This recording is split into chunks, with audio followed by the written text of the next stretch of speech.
Dear participants, welcome to the second International Agro-Industry Forum 2018. Let us introduce you to the land of wonder and origins, Ethiopia.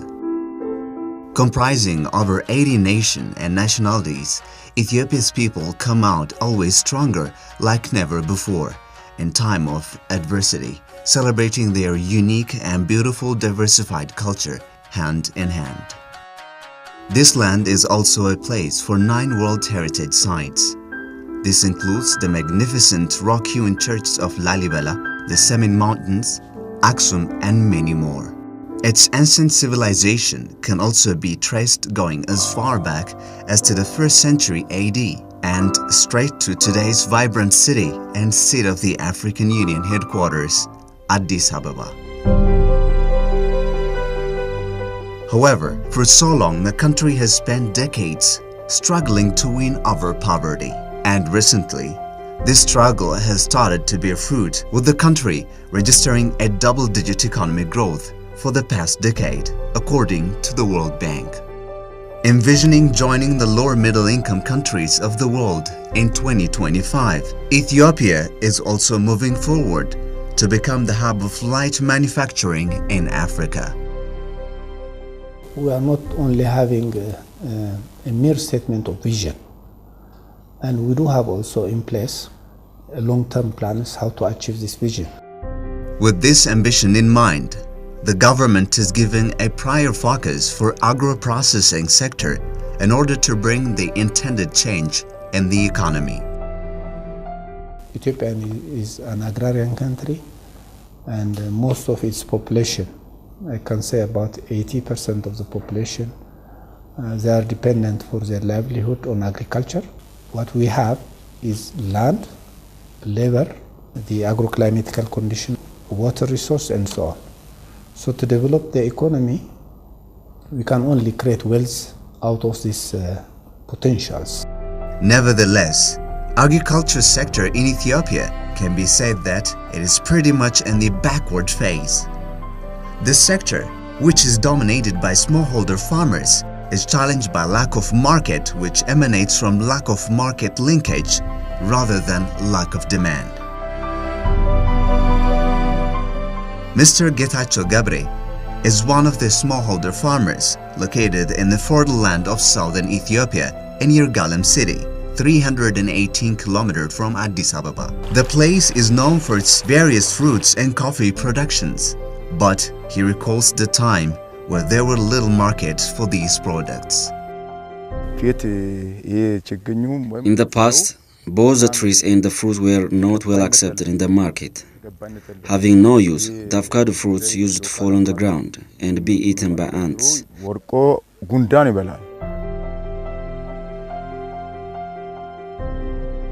Similarly, going 414 kilometers north of Addis Ababa to Bure city, which is known for the production of various crops, including one of Ethiopia's staples, teff, and other crops, such as wheat and maize, we found Mr. Birhane Ngida subscribing to the same problem.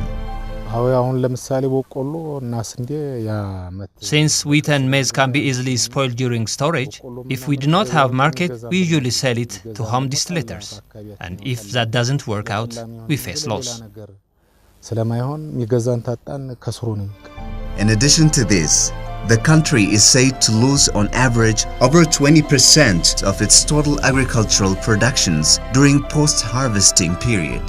Therefore, in order to overcome these challenges and capitalize on the existing natural and human resources of the country, the government has chosen to develop the agro-processing sector in a hope to create a forward and backward linkage between the agriculture and industry sectors, and ultimately revolutionize both the agriculture and the industry sectors.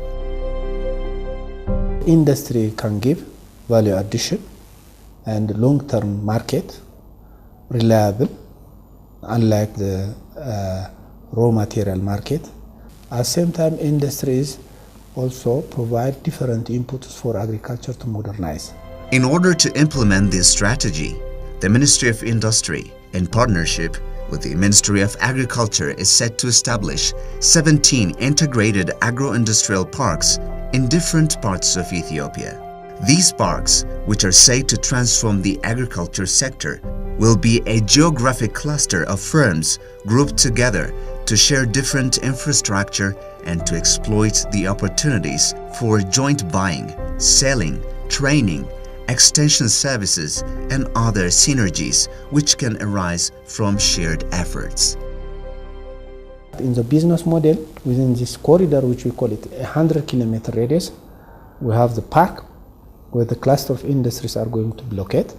But in turn, within the 100-kilometer radius, we have a component called the Rural Transformation Center, which are going to be located on a 10-hectare within a satellite on different proximity, from the park. These rural transformation centers, in turn, they are going to be fed by what we call it aggregation centers. This is right at the village level, where the farmers, bring their produce and submit or deliver, Again, they are like market centers. They are entry point.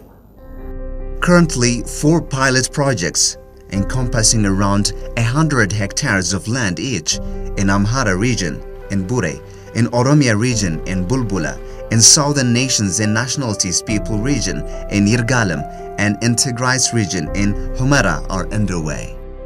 All of these areas are selected meeting some fundamental criteria so that the parks could be a successful business ventures. Agricultural raw material is one of the critical for the successful infrastructure of different types: power, telecom, water, labor, and access to port, access to airport, proximity to urban centers. All these are also other factors to be considered for having a successful industrial parks. You cannot locate anywhere, industrial parks. You need to consider all this. The construction in these sites is going firmly, in some places during day and night, with the help of electric lights. With unshakable effort, the integrated agro-industrial park in Bure is expected to open its door for investors in the coming year. 260 hectares of land is cleared and being developed for the first phase of the construction of the park. Currently, we can say all the construction works have begun. The first thing we started building within a short period of time was temporary project facilitation office and camps.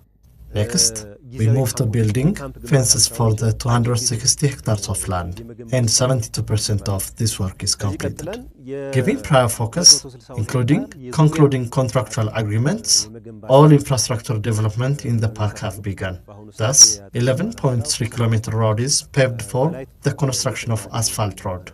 After this, to begin filling the asphalt, we are facilitating the provision of all the necessary construction inputs. Along this, we have started installing street lights and developing sewerage and drainage systems. In respect to water sources, 6 boreholes have been drilled with a capacity of providing a total of 92 liters of water per second. The federal government is also working with the regional governments in ensuring the provision of electricity in the park. On the side, contract agreements for the construction of 4 shades have been also concluded last week. One can also witness the construction progress in Yirgalem Integrated Agro-Industrial Park minutes by minutes. The park, which is the last cornerstone to be laid for, has currently embarked on carrying out its first phase construction, and all constructions are done meeting all the required international safety standards, ranging from fence structure to water quality test.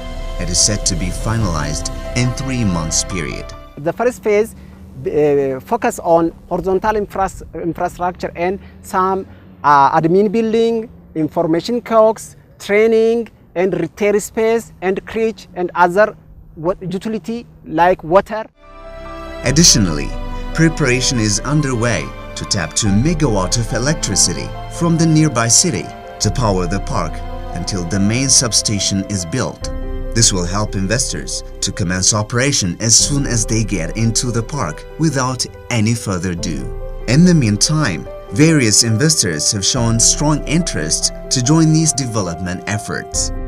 More than 100 investors came and expressing their interest, but we are going to reach an agreement 20 investors, both local and foreign investors. For foreign investors from China, many companies came for processing coffee, for roasting and grading, different activities. Different companies came. From Korea, 2 companies came. From Netherlands, from Sudan, some companies came to invest here. Aside from benefiting from various amenities the parks provide, investors will also be enjoying various incentive packages. This includes income tax and custom duty exemptions. Depending on the unique characteristic of this rural industrialization, we are also studying if additional incentive packages required, whether it's fiscal or non-fiscal. We will study it and bring to the attention of the government for decision. The government is ready enough to go all the way low to make this park competitive. The surrounding communities are as well looking forward for the opening of the parks. When the investors and workers come, they are expected to bring change and growth to the city, and this means growth in the community. Also, if farmers can get buyers for their products with better price, they can also change their livelihoods. Furthermore, there is no one in this city who does not have 2 or 3 children who are educated. I myself have 1 daughter who is a university graduate and 1 who is attending college.